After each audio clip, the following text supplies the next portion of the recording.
I got to Singapore, there's only one place that for sure I knew I wanted to travel to, and that was Kuala Lumpur. From what I'd heard, everything was super cheap there. They had all kinds of malls and markets, and if you know me, you know that I love shopping. And so 2.5 weeks in, when I found out that we were going to be traveling there, I was thrilled. The bus ride up there was pretty long and tedious, mostly because of immigration. Immigration, both on the Singaporean and Malaysian side, adds on about 3 hours to your overall trip, depending on how bad the lines are. We were traveling during rush hour, and so for us, we were stuck there for a long time. Fortunately, you get a food stop on the way.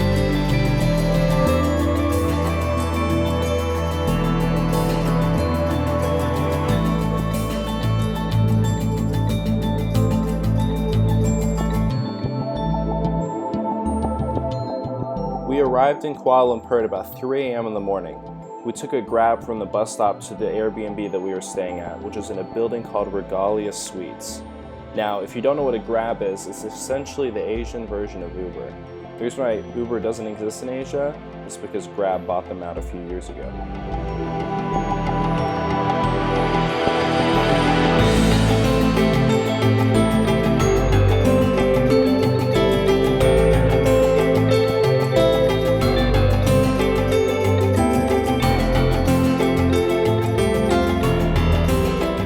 One of the first things I noticed in Malaysia was how much cheaper everything was.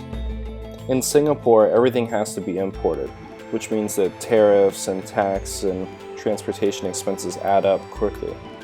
In Malaysia, though, everything was just a fraction of the cost that it was in Singapore. That meant whenever we took a Grab somewhere, whenever we went out to eat to get food, everything was a quarter or even less of the price that we normally pay living in Singapore.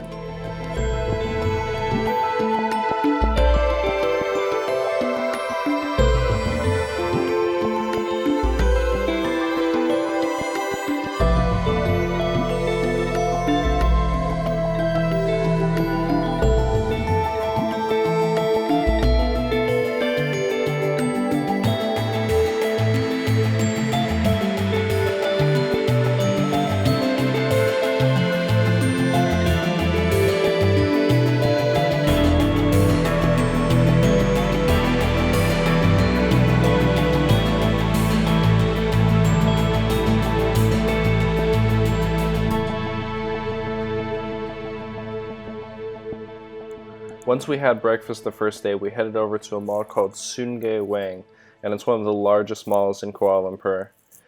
Inside, I was shocked at first at just the sheer amount of fakes that there were everywhere. Just like flagrant fakes of major designer brands that we know of. Once we'd walked around for a little bit, we headed up to the 5th floor where we tried out a place called Cars. Essentially, it was an indoor go-kart track, but all they had were drift carts. And so you race drift carts around this track, and it was unlike anything I'd ever done before.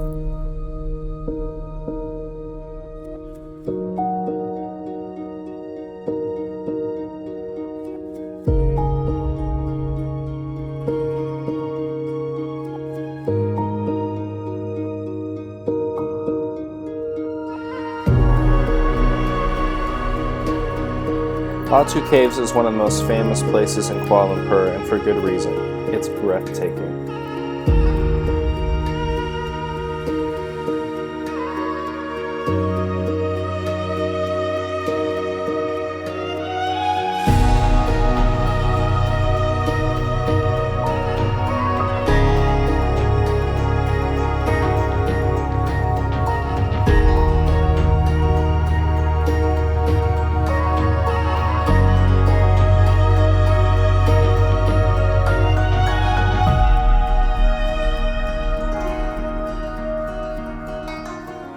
It's incredible seeing monkeys in real life that close, just coming up and eating out of your hand. It's startling just how almost human they look.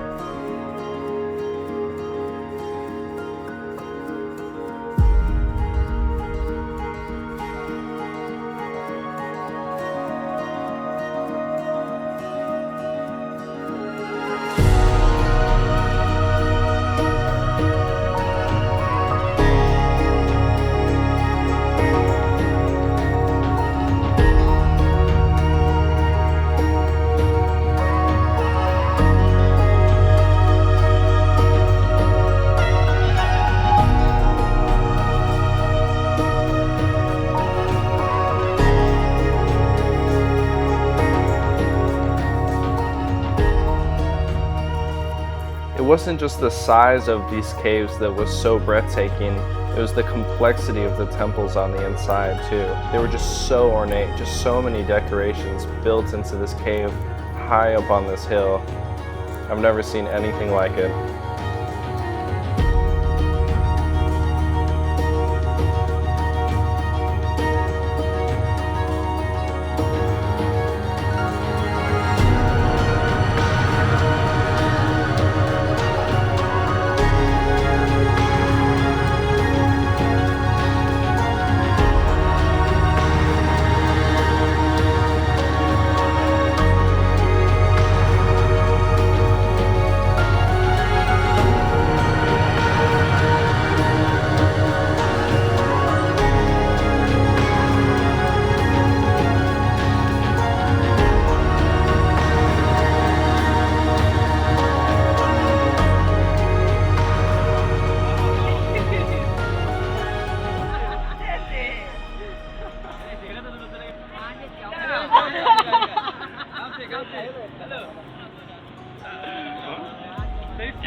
Gonna throw up again? Oh, that's right, I paid for it. Yeah, take the big piece. Oh, that's messed up. That's not right. It's not good. Really? Did you take? It's really not good. Yeah, that was pretty bad. From there we went to Peddling Street, also known as Chinatown.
The second day, we went to the beautiful Thean Hou Temple.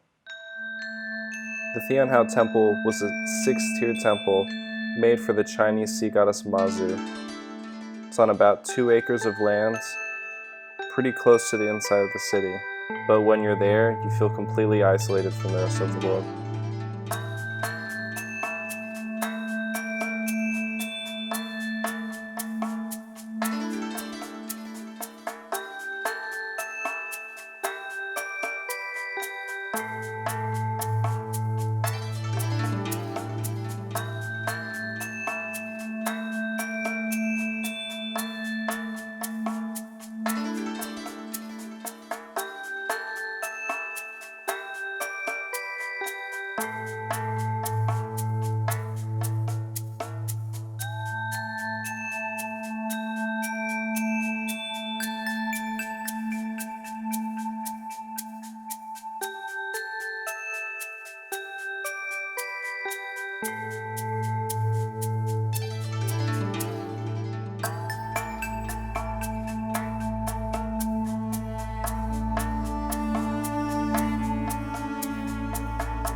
We explored the mall beneath the Petronas Towers, and from there, we left to go to a restaurant located on a helipad on top of one of the tallest buildings in Kuala Lumpur.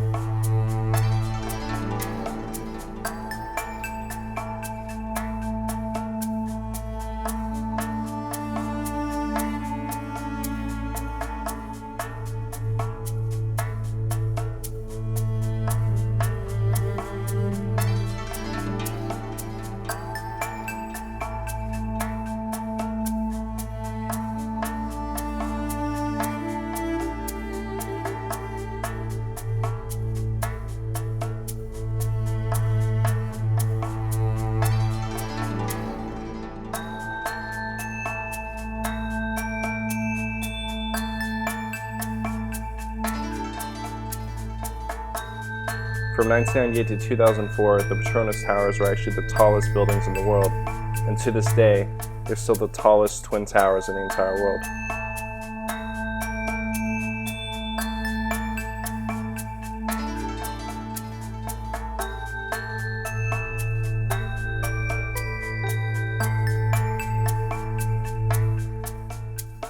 From there, the rest of my group went back to the apartment. I headed over to Yat Mall, which is famous for being one of the largest electronics malls in all of Malaysia.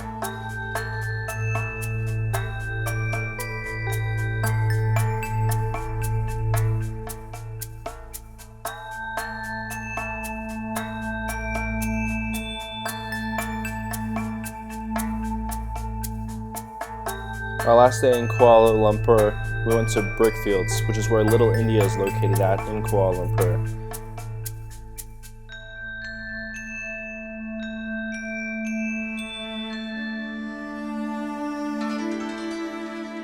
From there, we took a grab to the bus stop that would be taking us back to Singapore. And that was the end of our trip to Kuala Lumpur.